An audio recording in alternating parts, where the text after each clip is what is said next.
Toastmasters. Good afternoon. My speech today is Reflexology 101. And the intent of my speech is to give you the basic and comprehensive information on this holistic and alternative approach to healing. So today I will tell you what it's about, briefly show you how it works, and give you some things you need to keep in mind if you do decide to embrace it. Reflexology is a convoluted topic. It not just involves the healing of the body, but of the mind, spirit, and emotions. For today, however, I will focus on the healing of the body. And if you look at right before you, I do have a pamphlet that is there. And the only reason why I have that pamphlet there is to show you certain locations of reflex points, which I think is very important. I will also try to use simple terminology because reflexology, again, is a complicated topic. So, what is reflexology? Ancient civilizations discovered that there are zones or points throughout the body that correspond to or that can stimulate other organs, systems, and structures within the body.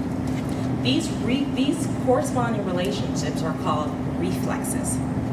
Reflexology is therefore involves massaging and pressing on these points to alleviate pain, stop illness, and to beautify the body.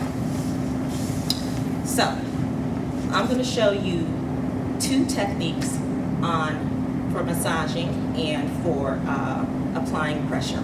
And at the same time, I also would like to begin showing you how to identify these reflex points. So, take your hand, take your thumb, and I want you to press that thumb in the middle of your palm. Think of it as though you're trying to break a lump of sugar. You're going to press against it, roll and rotate, really, really hard. That is the very basic technique for applying pressure. Second technique is massage. I believe most of you have pencils, so take a pencil or your pen, and in this example, I'm going to show you how to locate the reflex points as well as how to massage all at the same time. So, take your hand, begin at the base of the wrist, and roll your pencil over your thumb. Keep rolling, and when you come to areas that seem sensitive or areas where you would say, ouch, those are the reflex points. And so if you keep going, and now you take the back of your hand, roll your pencil over really, really hard. Now that is a sensitive area. That's an ouch area. And if you notice, it is an ouch area. If you notice on diagram, I believe it's diagram 4, diagram 4 shows you at the top left hand, you see the chest, breast, and lung.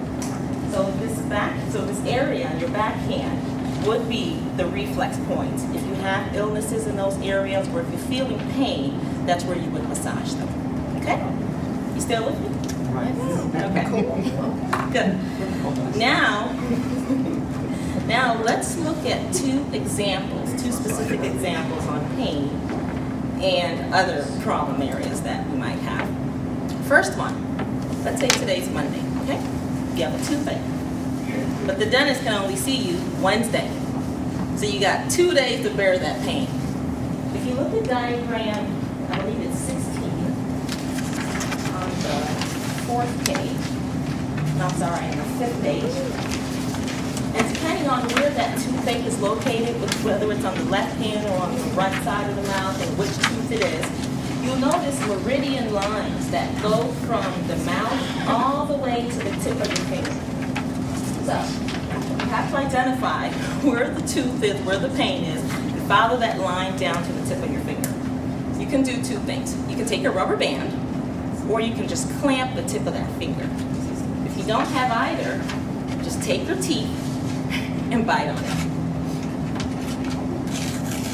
Do this about 5 or 6 times. That will anesthetize that local area in your mouth and help numb the pain a little bit, hopefully, until you see the dentist on Wednesday. Okay, so that's the first example.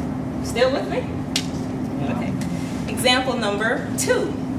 let's say you're losing your hairs for whatever reason, and you want to stop the hair loss and you want to promote hair growth. So let's do this trick. Take your hand, take your left hand, and take the nails, take your right hand, fold the fingers, bring your, buff your nails together.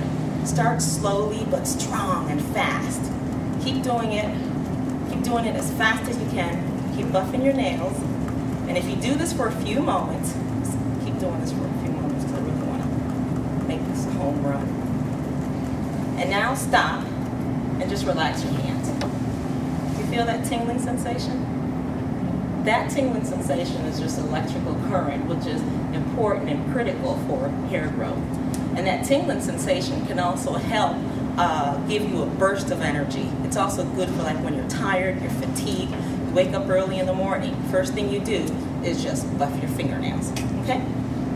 So, having shown you these two examples, I'd like now to proceed and tell you a couple of things you should know about reflexology. Number one, reflexology is not a cure-all.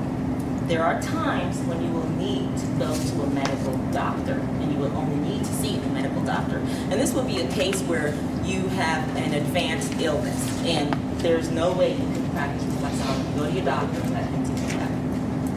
Number two, drinking lots of water and applying heavy breathing techniques go hand in hand with reflexology. So it's real important on a daily basis to take your regular water and take about 8 glasses a day, and to do heavy breathing techniques, and also to take your regular intake of your normal nutrients for the day. Lastly, did I sound like an expert? Yeah. I did? Well, guess what? I bet there are lots of others out there who might tell you that they're experts, but they're really not in the business. They've not received their license. They're not registered. So I did provide you with a page. I believe the last three pages,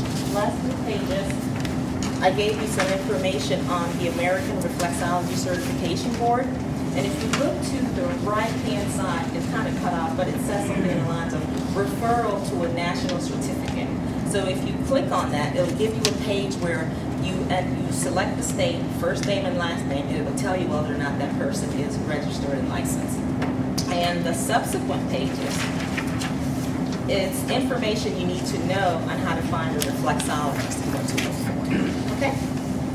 So, fellow Toastmasters, today we learned what reflexology is. We saw how to use it, and I gave you a couple of pointers to keep in mind in the event that you would like to pursue it. I think that if we all have control of our bodies, that is so important, and that's what